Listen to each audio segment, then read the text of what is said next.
Ne kemi mbledhë nënshkrimet që janë të nevojshme, nevojitën 10 nënshkrime, kemi 10 nënshkrime, nëse do ta procedojmë në gjykatën kushtetuese, jemi në përfundim të hartimit,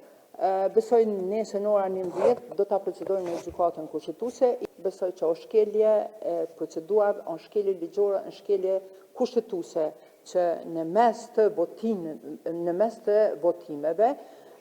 pa pas vota, pa pas një mocion, pa kalun kuvendin e Kosovës, e ka ndryshu formën e votimit prej votimit të hapur në votim të mbyllur. Ka gërës politik, duhet të angazhon ata, duhet të angazhon që mos vinë këto seanca çdo 48 orë, të sigurojnë numrat, kaloj kryeparlamentarja dhe të procedojmë me tutje në zgjedhjen e qeverisë. Atë shumë u therrën në kushtetut, e këta janë shkelësit më të mëdha të kushtetutës. Veç eksploroni, e shifni, sa ligje i kanë miratuar në kuvendin e Kosovës që kanë qenë antikushtetuese, po më vjen mirë që lëvizja vetëvendosur përdor këto mashat e veta me u prononcu këto ditë, se asnjëherë s'pishon në një oponent puro të lëvizjes vetëvendosur që dele deklarohet, o dalin pe alternativës, o pe guxos, ndërsa ata po rrinë heshtje dhe po qëndrojnë komod.